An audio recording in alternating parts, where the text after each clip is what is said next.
Welcome to Crime Ciphers, where every unsolved case is a cryptic cipher waiting to be decoded.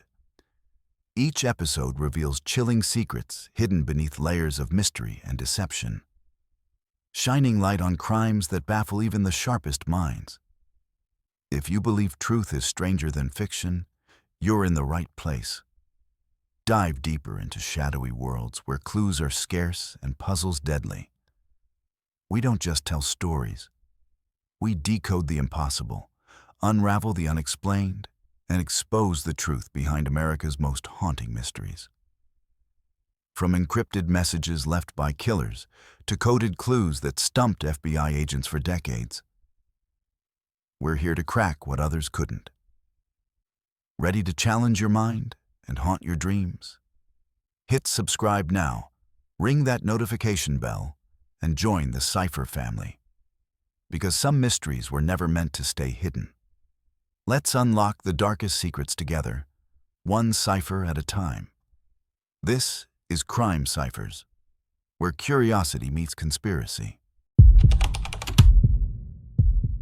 Midnight barely clung to Reed Harbor, Oregon, when police dispatch received a whisper that chilled the room. "I can't hear the piano anymore, and she won't open her eyes."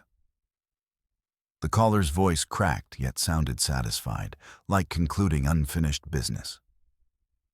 Officers raced through fog toward 112 Crescent Avenue, a weathered Victorian overlooking the Pacific.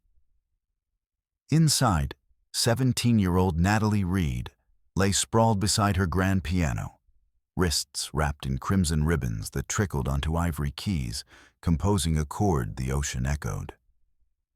Detective Mara Collins, assigned that morning, noticed two mismatched teacups steaming on a lace runner. One held scented honey, the other reeked of bitter almonds. The contrast screamed intent. Hospitality beside poison, tenderness masking calculation within a loving home quietly. Natalie's mother, Elaine Reed, knelt against the banister when officers entered, hands streaked with blood yet expressionless. She murmured a single sentence. She asked for silence before yielding to handcuffs. The arrest felt as though rehearsed on sleepless nights beforehand. In Reed Harbor, gossip travels faster than tides. By breakfast, locals swapped theories, accidental overdose, pact, worship. Yet every version starred Elaine, the piano teacher celebrated for recitals that raised funds and inspired half the town's children to chase scholarships. Detective Collins returned to the station with evidence bags smelling of cyanide. Toxicology would confirm suspicions, but motive remained elusive. Friends described Natalie as fragile, a prodigy practicing Chopin until fingers bled, yearning for Juilliard while fearing farewell parties' homecoming. Elaine's interrogation room echoed with wall clock ticks. She answered biographical questions, yet refused the night's chronology. When Collins displayed Natalie's diary, open to a page titled Lesson 4, Survive, Elaine's composure cracked. She requested her attorney and curled into silence. The diary revealed months of escalating tension, midnight lessons extending past exhaustion, food withheld for missed notes, compliments bartered for obedience. One entry read, "Mother conducts me like a puppet. If I break tempo, her eyes become metronomes of menace." Collins traced Natalie's final weeks. Guidance counselor emails requesting mental health referrals, unsent audition videos, a pawn shop receipt for a silver locket engraved "Freedom." Each clue suggested a teenager seeking escape from perfection, while her mother tightened staves around every measure. Autopsy results arrived Halloween morning, Natalie's favorite holiday. The sedative phenobarbital coursed through her veins at 30 times level. Trace also coded Elaine's fingerprints on the teacup, disproving suicide. Prosecutors prepared charges of first-degree murder with special circumstances of cruelty. Media branded it the Silent Sonata. Reporters camped outside courthouse steps, capturing students laying wilted carnations beside the town statue of Chopin. The tragedy transformed conversation from musical pride to curiosity, making every crescendo in Natalie's recordings sound like foreshadowing. The defense team argued Munchausen by proxy, claiming Elaine sought sympathy through fabrication of Natalie's frailty, eventually engineering a crisis. Psychiatric experts debated whether perfectionism alone could metastasize into obsession, or if deeper narcissistic wounds drove the mother's final performance. Prosecutor Lydia Crane countered with digital diaries, where Elaine praised stories about children dying young, labeling them eternal prodigies. She presented email drafts Elaine wrote to magazines hours before the crime, highlighting Natalie's brilliance and foreshadowing a sacrifice for artistry. Trial spectators gasped when surveillance footage showed Elaine locking the music room door at 9:02 p.m., 20 minutes before the call. Visible through frosted glass, Natalie's silhouette slumped forward. Yet Elaine lingered, adjusting music as though preparing no audience requested anything. After 6 days, jurors deliberated under rain-drumming windows like fingers on keys. They returned a verdict of guilty for first-degree murder. Elaine exhaled, almost relieved, as if prison walls promised the applause she failed to coax from her concerto. Sentencing required statements. Natalie's friend, Clara Hughes, approached the podium clutching a cracked metronome Natalie once borrowed. Clara's voice quavered, yet steadied as she declared, "Tempo is choice, not command." The phrase ignited nods among musicians, filling pews, prosecutors' desks. Judge Ramirez imposed life without parole, citing premeditation draped in maternal costume. Elaine asked to address the court, but her attorney advised silence. She merely hummed 3 notes, C, E, G, forming a chord that floated hopeful before deputies led her away. Reed Harbor attempted normalcy, yet every passing siren rekindled memories. The Victorian was purchased by relatives who gutted the music room, replacing floorboards with carpet. During renovation, workers discovered a hidden drawer containing Natalie's composition titled Resilience in D minor. Clara gathered sheet fragments and, with students, orchestrated a posthumous premiere at the community amphitheater. On a brisk March evening, violins trembled through Natalie's melodies while the sea accompanied. People reported feeling shattered and uplifted, as though waves stitched hearts. Detective Collins, duty yet present, felt a tear slide as she realized Natalie's composition defied Elaine's intention. The music lived, carrying freedom beyond locked doors. Collins later wrote a proposal mandating mental health screenings for youth enrolled in performance programs statewide. State legislators, moved by petitions bearing 10,000 signatures, passed the READ Act, funding therapy for student artists and establishing reporting hotlines for abusive guardians. The law's passage signaled a collective vow. Creativity must never flourish under terror's baton again. Elaine remains incarcerated at facility, her days regimented by schedules she once imposed on Natalie. Fellow inmates report she hums lullabies at lights out, drawing both comfort and unease. Therapists note remorse, diagnosing pathological perfectionism intertwined with identity erosion after loss. On the anniversary of the verdict, the breeze carries piano echoes from the amphitheater's rehearsal hall. Locals swear the notes align with seagull cries, forming duets that linger above foamy breakers, reminding Reed Harbor why silence can sometimes sound loud. Natalie's composition is now taught in conservatories as a lesson in authenticity. Professors encourage students to feel each dissonance, discussing her story beside sheet music. Many leave class, yet motivated to safeguard their well-being, along with every crescendo they chase.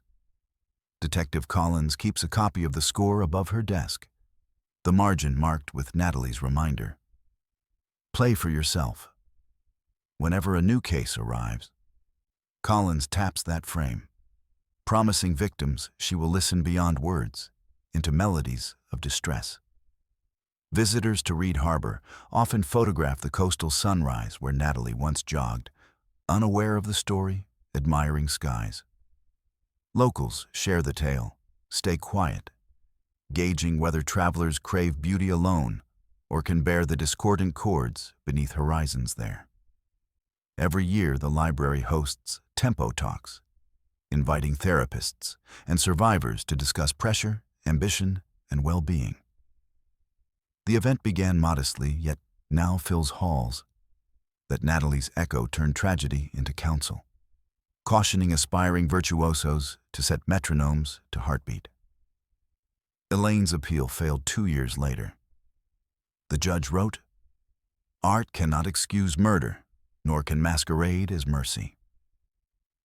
Those words circulate on banners during domestic abuse rallies. Survivors quote them as armor, reminding audiences bloom's brightest where safety and choice coexist. Natalie's piano remains in evidence storage, silent beneath dust sheets. Yet her melody hums across streaming platforms 17 million times. Listeners describe feeling hugged and haunted simultaneously, as if the piece forgives them for surviving and urges them to live. Mara Collins retires spring, but she dreads closing her office door for the last time, fearing after sirens fade. Still, she trusts Natalie's whisper will guide her forward. Play your truth. Let no conductor's shadow claim the final note today. And so the silent sonata persists, a aria threading classrooms, courtrooms, and prison halls. It warns that love twisted by control becomes dissonance, that caged becomes lament, and that even after breath stops, music might still expose the murderer's heartbeat. Researchers analyzing Natalie's score discovered Morse code within markings, spelling, "I am here." Scholars debate whether she intended clandestine SOS or playful experimentation. But conspiracy forums thrive, insisting she forewarned her fate and trusted listeners to decode her silent scream. Museum curators negotiated with prosecutors to exhibit Natalie's locket during an upcoming tour on resilience. Positioned beneath lighting, the silver heart reflects visitors' faces, urging self-reflection. A plaque reads, "Art survives interference. May every visitor honor tempo, not imposed cadence." High school counselors nationwide cite the Reed Act as template for change, sharing toolkits that include anonymous text lines, parental boundary workshops, and performance anxiety seminars. Early data shows 40% drop in reported abuse cases, proving Natalie's voice rescues youths she met. Songwriters remix fragments from Resilience in D minor into soundscapes pulsing through nightclubs far from Oregon. Dancers unaware of origins move to synthesized sorrow, their silhouettes honoring a pianist who once begged night for freedom. She now achieves through echoes. Natalie's cousin Ava picks up violin after years avoiding music. She practices under guidance, ensuring joy, not fear, shapes each note. At her first recital, she pauses, bows toward Natalie's empty seat, then plays the opening bars of Resilience, Tears. Back inside facility, Elaine hears newscasts about Ava's performance. Guards notice she stops humming and spends staring at cracks, as though realizing music continues without her control. Clinical reports suggest this recognition sparks remorse, yet remains tangled with regret inside. Documentary filmmakers close production with Ava's footage, intercut against courtroom recordings. Their final frame shows Natalie's manuscript superimposed on waves, a subtitle quoting her diary. Volume cannot equal worth. Breathing must. Critics call it advocacy, praising power to indict injustice. As twilight settles over Reed Harbor each evening, lights flicker like stage footlights. Neighbors say they imagine Natalie taking a bow, accepting applause carried by wind and gulls. The town applauds back, promising never to confuse mastery with possession again. Thus, the silent sonata concludes, 1,600 words honoring a life cut short, a town forever changed, and the enduring lesson, no melody, however beautiful, outweighs a breath. Remember, tempo equals freedom, and freedom, like music, exists only for the living. It was a quiet Saturday evening in the small mountain town of Keddie, California. April 11th, 2024. The kind of peaceful spring night where families settle in for the weekend, children play board games, and parents look forward to sleeping in the next morning. Nothing seemed out of the ordinary in Cabin 28 at the Keddie Resort, until suddenly, everything changed. People in nearby cabins heard muffled sounds, maybe furniture moving, but no one thought much of it. By morning, however, a scene of unimaginable horror would be discovered that would haunt investigators for decades. At first, no one knew what had really happened or why. But as the investigation began, it revealed a story filled with violence, secrets, and questions that remain unanswered to this day. And it all started on what should have been an ordinary family night. In early 2024, Sue Sharp's life was finally taking a turn for the better. After escaping an abusive marriage in Connecticut, the 36-year-old single mother had packed up her 5 children and made the brave decision to start fresh in California. Sue wasn't chasing wealth or fame. She was simply seeking a safe place where she could raise her kids away from the violence that had dominated their lives. She chose Keddie, a small resort community nestled in the Sierra Nevada mountains, about 150 miles northeast of Sacramento. The Keddie Resort wasn't luxurious, but it offered something Sue desperately needed: affordable housing and a tight-knit community where her children could feel secure. Cabin 28 became their sanctuary. It was a modest 2-story structure with knotty pine walls and basic furnishings. But to Sue and her kids, it represented hope and a fresh beginning. Her eldest son, John, was 15 and trying to adjust to being the man of the house. Sheila, 14, was Sue's helper with the younger children. Then there was Tina, just 12 years old, full of life and dreams. The 2 youngest, Rick, 10, and Greg, 5, brought energy and laughter to their new mountain home. Sue had found work at a local business and was slowly building the stable life she'd always wanted for her family. The kids were making friends, doing well in school, and for the first time in years, the Sharp family felt like they could breathe. Their neighbors at the resort were friendly, and the mountain setting provided the kind of childhood Sue remembered from her own youth. By all accounts, she was a devoted mother who put her children first in everything she did. She was protective, but not overprotective, loving but firm when needed. Her friends described her as someone who would do anything for her kids. On the evening of April 11th, Sue was looking forward to a quiet night at home with her family. It was the weekend, and she'd planned to let the kids stay up a little later than usual.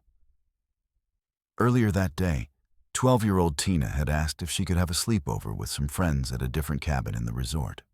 Sue agreed, thinking it would be good for Tina to continue making new friends. What Sue didn't know was that this decision would save her daughter's life, at least temporarily. That Saturday evening, the remaining family members settled into their routine. John was in the living room with a friend, Dana Wingate, who had come over to spend the night. The 2 15-year-old boys were typical teenagers, probably talking about girls, school, or their plans for the upcoming week. Sue was in the living room with them, enjoying the relaxed atmosphere. Meanwhile, Sheila had gone to spend the night with neighbors, and the two youngest boys, Rick and Greg, were already asleep in their bedroom upstairs. The Keddy Resort was the kind of place where people felt safe leaving their doors unlocked. It was a close community where everyone looked out for each other, and serious crime was virtually unheard of.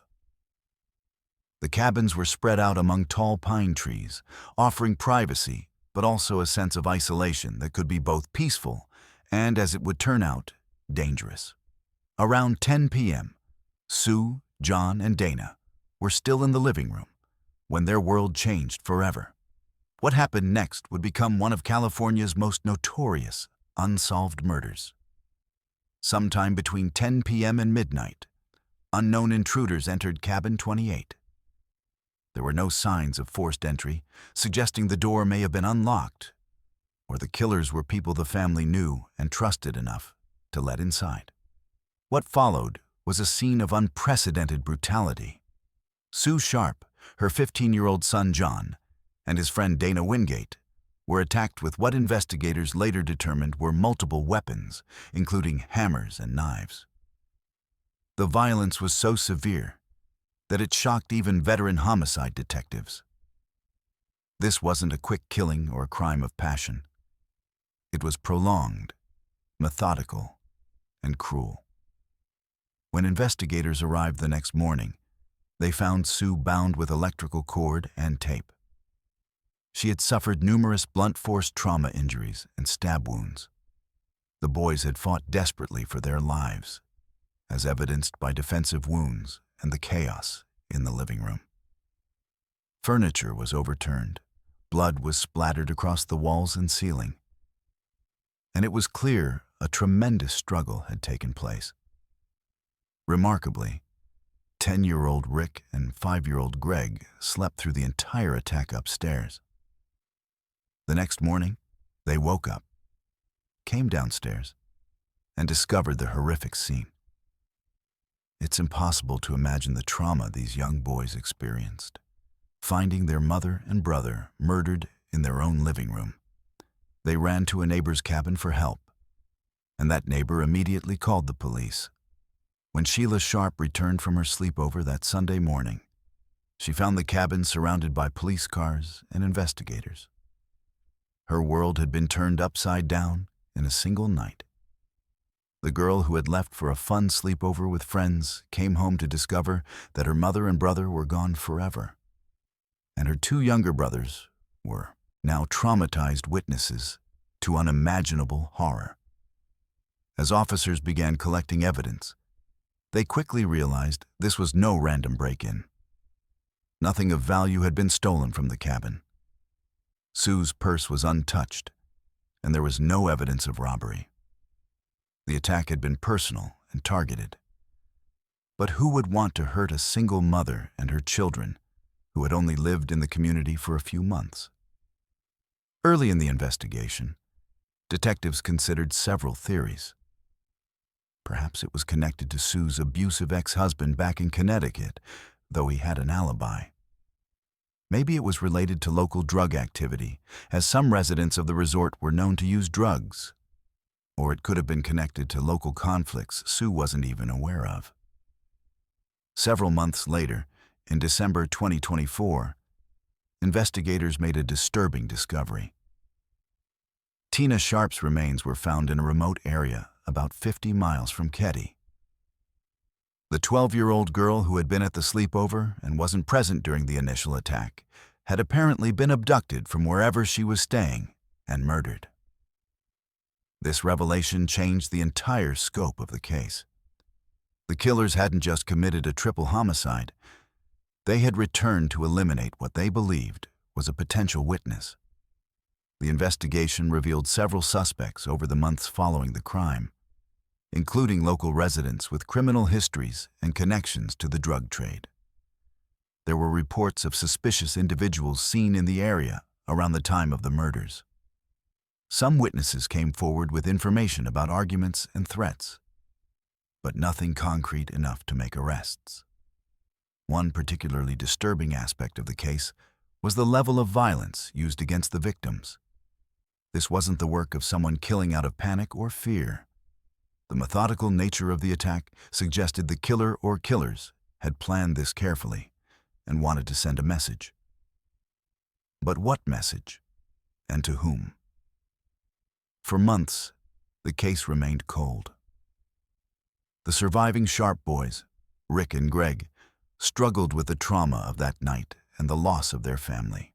Sheila Sharp became an advocate for victims' families and never stopped seeking answers about what happened to her loved ones. In mid-2025, the case was reopened using new DNA technology and fresh investigative techniques. While some progress was made and new evidence was discovered, the case remains officially unsolved. However, many investigators believe they know who was responsible, even if they can't prove it in court. The Ketty Cabin murders represent one of the most brutal, unsolved crimes in California history. A family that came to the mountains seeking peace and safety instead found themselves victims of incomprehensible violence. Sue Sharp had worked so hard to create a better life for her children, only to have it stolen away in one horrific night. The most painful part of this story is that Sue Sharp never got to see her children grow up safely. She never knew that Rick and Greg would survive and build lives for themselves despite their trauma. She never saw Sheila become a strong advocate for other victims' families. Her sacrifice and love for her children ended in that cabin. But her memory lives on in the survivors who continue seeking justice. Even today, more than a year later, the Ketty Cabin murders remain a reminder that evil can find us even in the places where we feel most safe. The Sharp family thought they had escaped violence and found sanctuary in the California mountains. Instead, they encountered something far worse than what they had left behind. The case stands as a testament to the importance of never giving up on seeking justice for victims, no matter how much time has passed. It was supposed to be the adventure of a lifetime. Two young lovers, a converted Ford Transit van, and the open American road stretching endlessly before them. Gabby Petito, just 22 years old, had dreams bigger than her small hometown of Blue Point, New York. With her bright smile and infectious energy, she wanted to share her journey with the world through Instagram and YouTube. But what started as a picture-perfect about her van life adventure would end in tragedy, captivating millions and exposing the dark reality behind social media's glossy facade. On a warm summer evening in July 2021, Gabby posted what seemed like another dreamy travel photo. She and her fiancé, Brian Laundrie, stood together against a stunning Utah landscape, arms wrapped around each other, dreaming of forever. The caption read, "Happiness is only real when shared." Within 2 months, Gabby would be dead, and Brian would be on the run. But the true horror had been building for weeks, hidden behind carefully curated posts and filtered photographs. Gabrielle Venora Petito was born on March 19, 1999, in Blue Point, Long Island. Raised by her mother, Nicole Schmidt, and stepfather Jim Schmidt, Gabby grew up surrounded by laughter and support. Her biological father, Joe Petito, remained an active part of her life, creating a blended family that adored their spirited daughter. From an early age, Gabby showed an artistic soul. She loved photography, drawing, and capturing moments everyone else overlooked. A sunset through a gas station window, wildflowers growing through concrete cracks, morning light hitting an old building. Her Instagram feed, even in high school, reflected this eye for beauty. After graduating from Bayport Blue Point High School, Gabby worked various jobs while searching for her path. She tried college briefly, but felt restless, yearning for more than a traditional classroom. The corporate world didn't appeal to her. She wanted to create, to explore, to live authentically. When the van life movement gained popularity on social media, Gabby found her calling. In 2019, she met Brian Christopher Laundrie, 2 years her senior, from nearby Northport, Florida. They connected instantly over a love of the outdoors and adventure. He was quieter, more introspective, and she brought sunshine to his life. Their balance seemed perfect until it wasn't.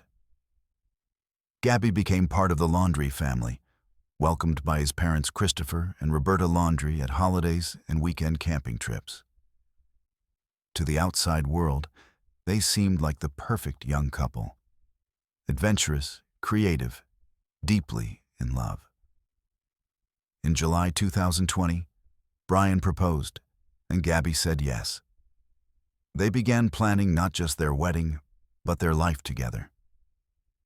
That's when the van life idea took hold.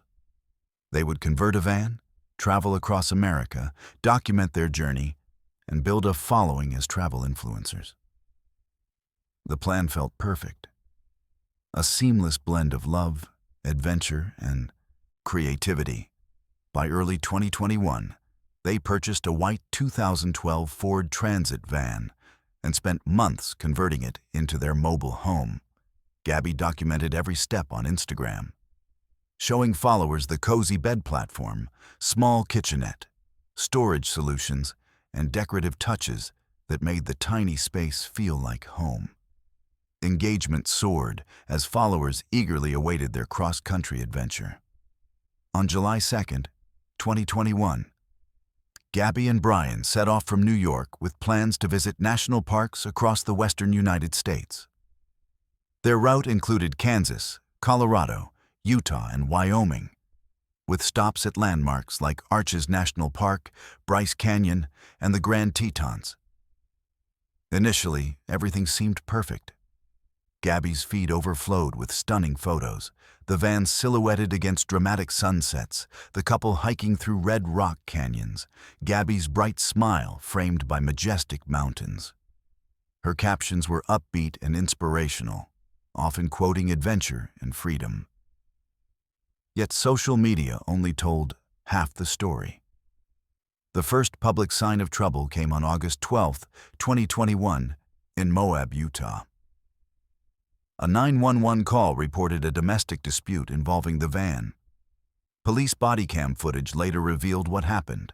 Officers found Gabby crying, her face scratched, and her voice shaking as she described an argument with Brian. He appeared calm, attributing her distress to anxiety and claiming she'd grabbed the steering wheel during a fight.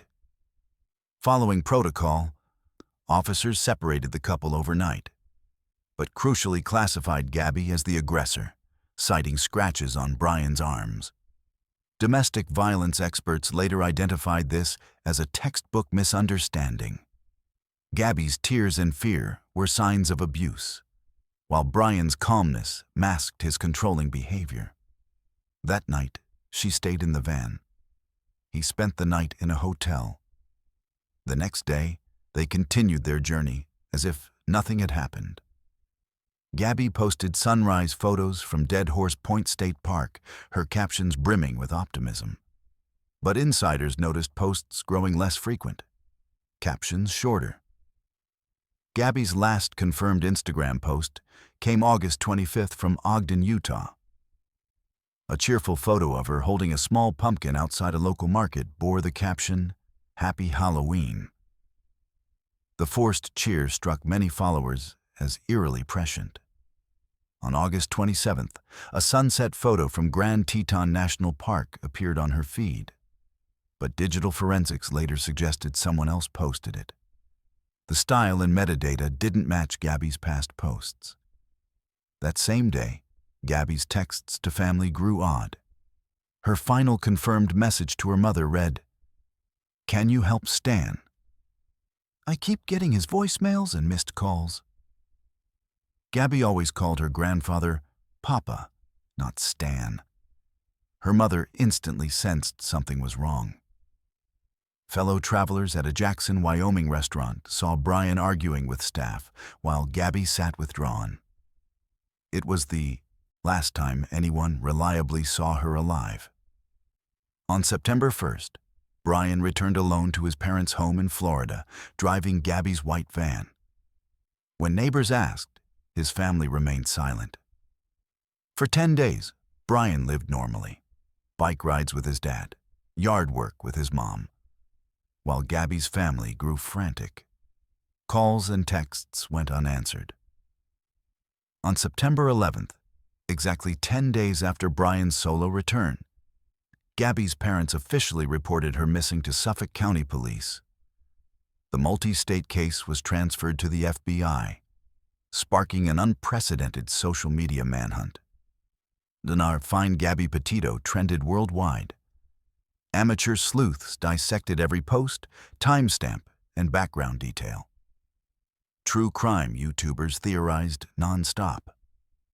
As public pressure mounted, the FBI focused on Wyoming, where travel blogger Jen Bethune's footage inadvertently captured a white transit van parked near Grand Teton in late August. On September 19th, human remains were found in Bridger Teton National Forest near that campsite. 2 days later, dental records confirmed the worst. It was Gabby. The coroner ruled her death a homicide by strangulation, dated to late August. With Gabby's body discovered and Brian missing, the FBI launched one of its most intensive manhunts. In Florida's Carlton Reserve, hundreds of agents, helicopters, dive teams, and K-9 units searched swamps and forests. Meanwhile, the Laundrie parents faced media fury. Protesters picketed their home and death threats flooded their lawyer. On October 20th, human remains surfaced in a flooded section of the reserve. Nearby, agents found Brian's notebook and backpack. Dental records confirmed the identity. Brian Christopher Laundrie had taken his own life by gunshot.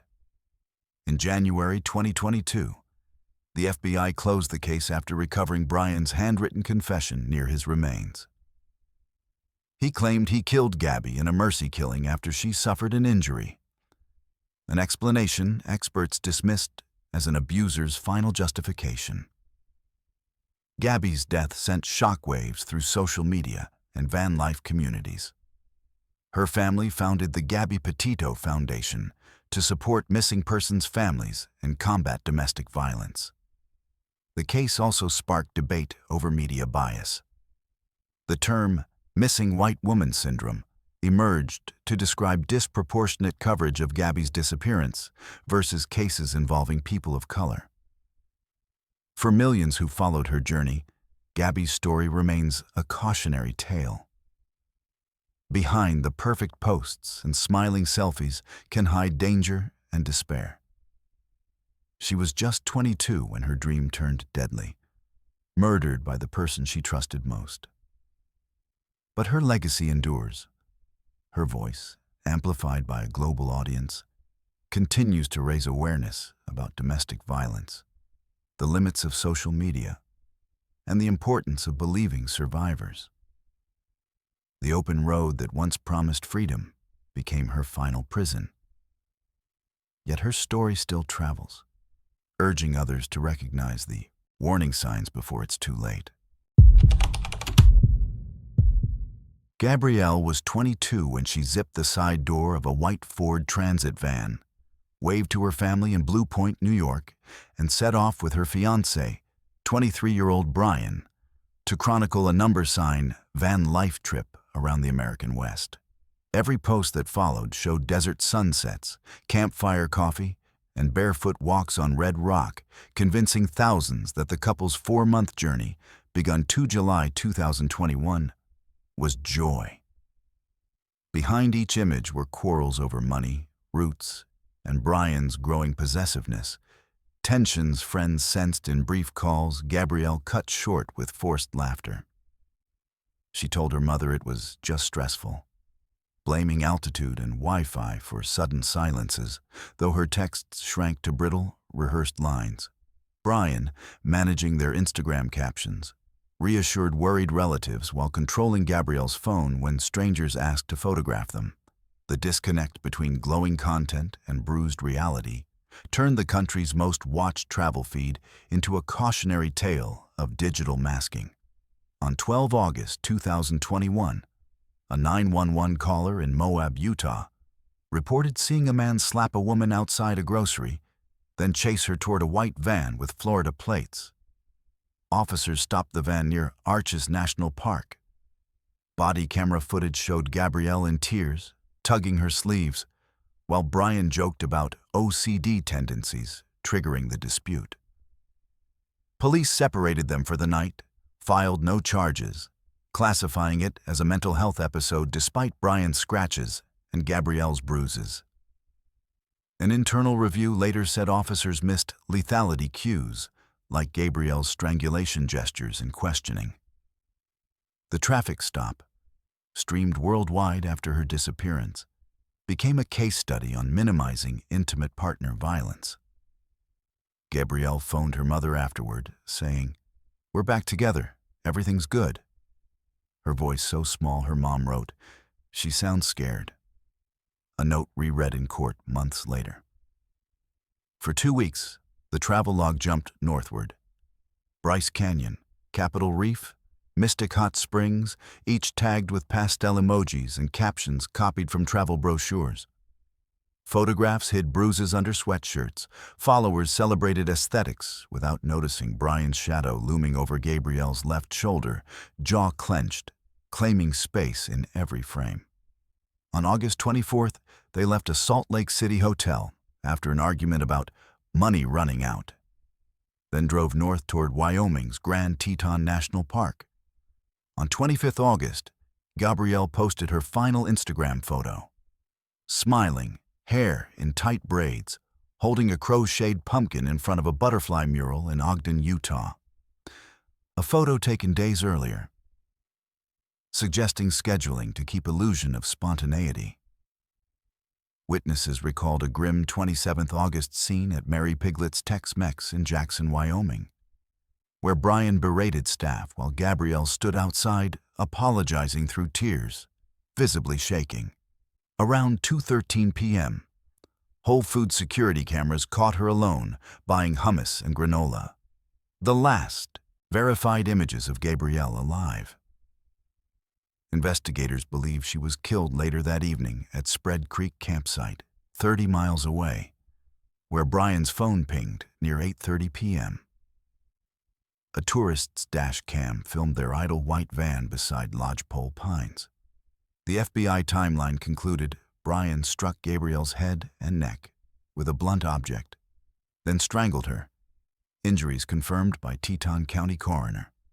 Brian spent next 48 hours cleaning the van, deleting messages, drafting staged texts on Gabrielle's phone to mislead. He transferred $700 from her debit card to his own with a Zelle note. "Goodbye, Brian. I'll never ask you for anything again." Prosecutors later cited as proof of premeditation. Brian began his 2,300-mile drive home on 29th August, accepting 2 hitchhiked rides. First, a couple said he seemed calm, acting like Gabrielle was back at the campsite. Second, a teen dropped him at the van when he panicked hearing they headed toward Jackson. He texted Gabrielle's mother from her phone on 30 August, no service in Yosemite, though GPS showed van in Idaho. On 1st September, traffic cameras scanned van entering Northport, Florida. Brian stepped inside his parents' house alone, gave no explanation, lawyered up within hours. For 10 days, he mowed lawn, worked out, and shopped camping gear while refusing to speak to detectives, invoking Fifth Amendment rights as the family pleaded publicly. "Just tell us where Gabrielle is."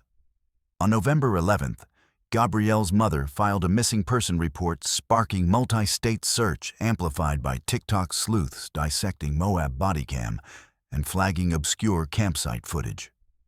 FBI recovered forensic data from phones.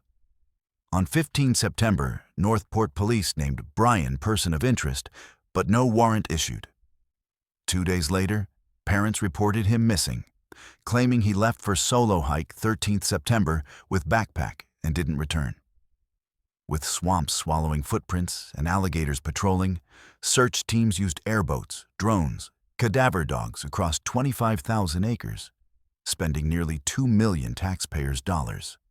Meanwhile, #Find Gabrielle trended globally, overshadowing other missing persons cases and sparking missing white woman syndrome debates about media focus on white victims, while women of color often overlooked. On 19 September, volunteers found partial human remains near Dry Creek in Bridger-Teton National Forest, concealed under brush and wildflowers. Dental records confirmed Gabrielle.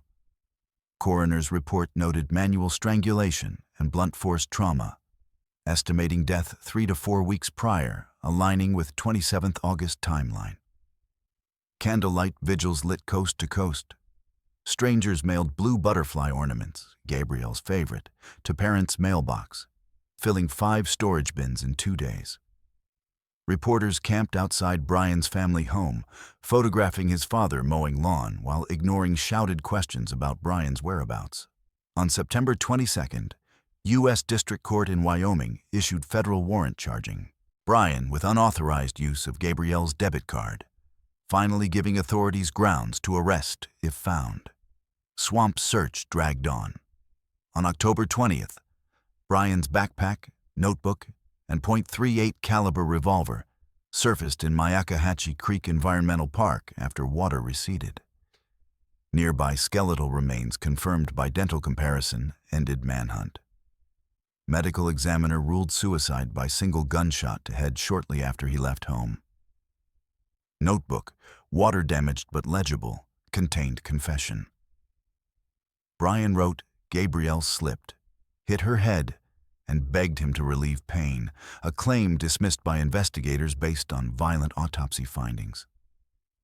Analysts noted textbook minimization, abusers reframing murder as mercy, while ignoring injuries inflicted before strangulation, contradicting narrative. In January 2022, FBI closed criminal case, concluding Brian alone killed Gabrielle, then took own life to avoid prosecution. Civil battles continued. Gabrielle's parents sued Brian's for emotional distress, alleging knowledge of murder withheld during frantic search. Judge allowed case to proceed, stating, silence can be cruel when young woman's life at stake. Moab PD released 102-page review admitting officers made unintentional mistakes, including failure to cite Brian for assault, a step possibly disrupting lethal trajectory. Utah lawmakers proposed bill requiring lethality risk assessments during domestic violence calls and photographing visible injuries, even when victims decline charges, reform dubbed Gabrielle's Law. The Gabrielle Foundation, launched December 2021 by parents, funds rapid response missing person teams and domestic abuse hotlines, distributes GPS tracker bracelets at colleges, partners with National Park Service training rangers to spot coercive control at campsites. By mid-2025, Foundation aided safe recovery of 23 missing women. Her father calls it Gabrielle's ripple of hope. Media analysis reshaped newsroom practices. Outlets adopted equity guidelines, committing equal resources to missing person stories across racial lines. TikTok introduced Amber Alert-style banner for users within 50 miles of missing person reports. Academics teach digital literacy using Saga, cautioning influencer aesthetics can mask distress. Psychologists cite couples' online persona as impression management in abusive relationships.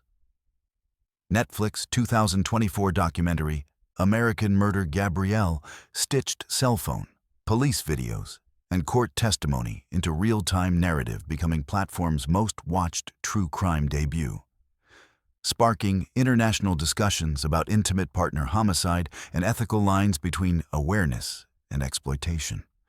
Critics argued film risked re-traumatizing families. Survivors praised raw depiction of how jealousy, isolation, and unchecked rage can escalate arguments in remote settings.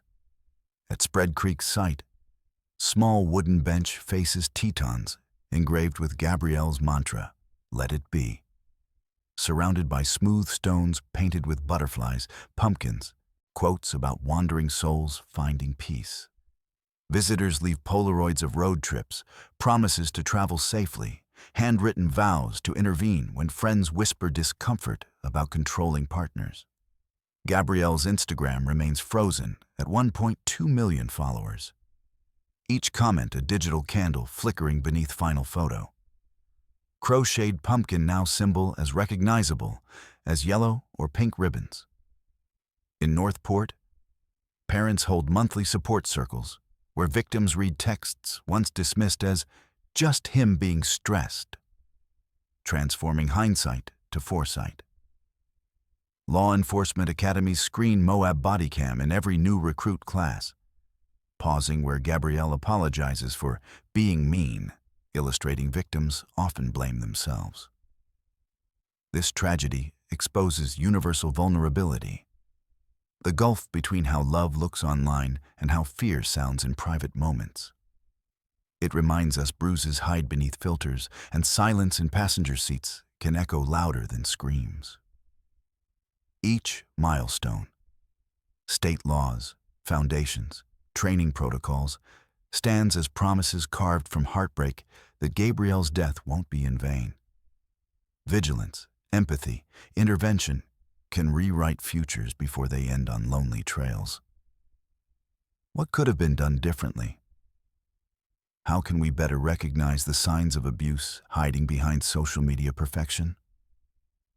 Share your thoughts below, because understanding cases like this might help prevent another tragedy. If you or someone you know feels unsafe in a relationship, call National Domestic Violence Hotline at 1-800-7973. A single conversation can mean difference between another headline and a life reclaimed. A chill sank into the college town of Moscow, Idaho, just after midnight on November 13th, 2022. Inside a gray and white rental house at 1122 King Road, 6 friends had wound down a Saturday night that should have been forgettable. TikTok videos, DoorDash, and the hum of a nearby frat party. By sunrise, 4 of them, Kaylee Gonkalves, Madison Mogan, Zana Kernodle, and Ethan Chapin, were dead. Their throats had been opened with a military-style knife, their bodies left where they fell, and the other 2 housemates slept through the carnage in locked rooms 11 feet away. It began with the small noises no one hears. A sliding door rolling back on its track. Rubber soles stepping onto kitchen linoleum. The killer moved quickly, first climbing to the 3rd-floor bedrooms where Kaylee and Madison were asleep in the same bed. A childhood habit they never broke. Autopsies later showed defensive wounds on Madison's hands. Kaylee didn't have time to raise hers. In less than 4 minutes, the attacker descended 1 floor, turned left, and entered Zana's room. She was awake, FaceTiming a friend about the night's events. Ethan, her boyfriend, lay half asleep on the futon. The killer slashed Ethan first, then chased Zana as she tried to scramble over a dresser. A neighbor later reported hearing a muffled thud at 4:17 a.m. Police matched that to the time the house's wireless router stopped blinking. Zana had ripped the power cord out while fighting for her life. The killer left the same way he'd entered, slipping into a pre-dawn fog so thick it silenced the crunch of gravel under his tires. He turned right onto Steiner Avenue and vanished. For 7 long hours, the house sat in eerie quiet. At 11:58 a.m., one survivor opened her door, saw what she thought was red wine on the hardwood, and dialed 911 screaming, "Someone is unconscious." Within minutes, blue-gloved officers realized nothing about the scene was accidental. National media descended in less than 24 hours, parking satellite vans outside the yellow tape. Moscow had not seen a homicide in 7 years. Now it had 4 at once, each carried out with rage and precision. Rumors multiplied. Was it a jealous ex-boyfriend? A rejected Tinder date? A random drifter off the highway? Police released almost nothing, fueling conspiracy podcasts and Reddit detectives who pored over Instagram stories frame by frame. While the internet argued, investigators focused on 2 pieces of evidence hidden from the public. First, a tan Hyundai Elantra captured by a security camera at 4:20 a.m., speeding past a gas station 3 blocks from the crime scene. Second, DNA from a single male skin cell left on the button snap of a leather knife sheath found next to Madison's body. That sheath, stamped K-Bar USMC, had served 2 wars and survived 3 redesigns. Its model was sold in only 538 batches during summer 2022. FBI agents traced every purchase and learned one shipped to a quiet PhD student named Brian Kohberger at Washington State University, 9 miles across the state line. Kohberger, 28, studied criminology, and classmates recalled his fixation on the perfect murder. He drove a white Hyundai Elantra. Cellular data placed that Elantra circling King Road 12 times between 3:29 a.m. and 4:04 a.m. on the night of the killings. At 4:48 a.m., it pinged again on State Route 95 headed south, exactly the direction the speeding Elantra on camera had taken. Still, the DNA was only a probabilistic match. Investigators turned to a commercial genealogy database. On December 15th, they tied the sheath skin cell to Kohberger's paternal line with a likelihood of 99.99998%. A garbage pull outside his parents' home in Pennsylvania 2 weeks later produced the same profile from a discarded coffee lid. SWAT teams arrested Kohberger at 1:32 a.m. on December 30th, 2022. He was found in the kitchen wearing latex gloves, separating his personal trash into Ziploc bags. Court documents later alleged he was taking his own garbage to neighbors' bins to avoid detection. Extradited to Idaho in an orange suicide smock, Kohberger maintained an eerie calm, telling officers, "You know, I'm here to help you." The affidavit unsealed on January 5th stunned even veteran reporters. Cell tower breadcrumbs, sheath DNA, surveillance routes, Kohberger's Reddit posts recruiting volunteers for a research study on the emotional state of criminals, and his return to the crime scene at 9:12 a.m. The next morning, apparently to admire his handiwork.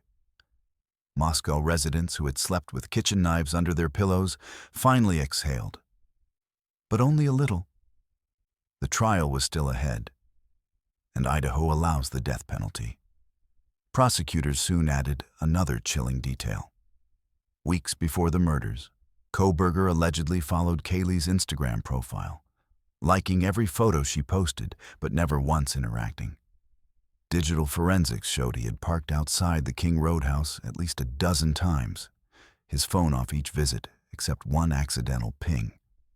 In February 2023, while jailed in Latah County, he lost 18 pounds and wrote 38 handwritten letters to a former classmate, quoting Nietzsche and asking if evil is merely perspective.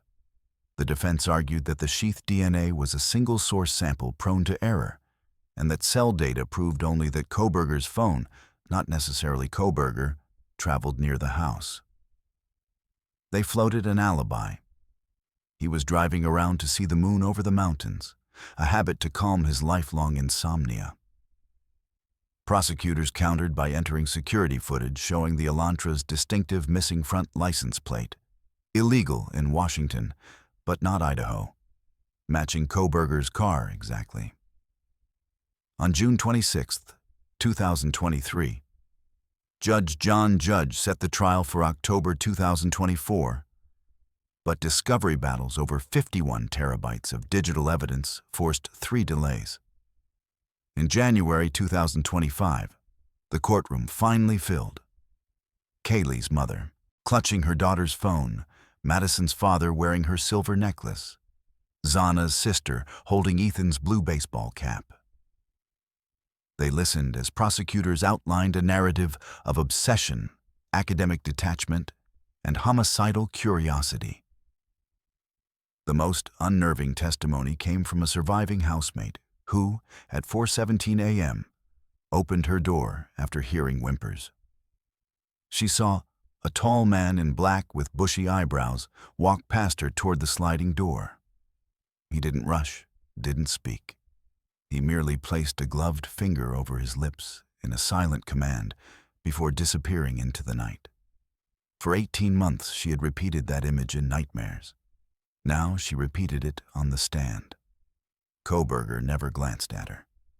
Defense attorneys questioned the reliability of a witness who admitted she had been drinking and couldn't identify the killer's eye color. They suggested the real murderer was someone close to the victims, a jilted fraternity member angry over a rejected hookup. But cross-examination revealed the defendant's own phone searched how long for DNA to degrade on knife, 14 hours after the murders. Mid-trial, prosecutors introduced a jailhouse call from Kohberger to his sister. He told her, "Everything I've done comes back to me in patterns." The sister replied, "Brian, they found your pattern. Let it go." The jury of 7 women and 5 men needed just 6 hours. On February 12, 2025, they returned 4 unanimous verdicts of guilty on first-degree murder. Sentencing hearings began the next month. Families described empty Christmas dinners, unopened graduation caps, and voicemail greetings they played on loop to remember voices now gone. The prosecution presented aggravating factors: multiple victims, exceptional depravity, premeditation. The defense cited Kohberger's lifelong social anxiety disorder and absence of prior violence. After a week of deliberation, the jury recommended death by lethal injection. Judge imposed it, adding, "Your PhD taught you method. Your victims taught you nothing about mercy." Appeals will run for years. Idaho's last execution was in 2012.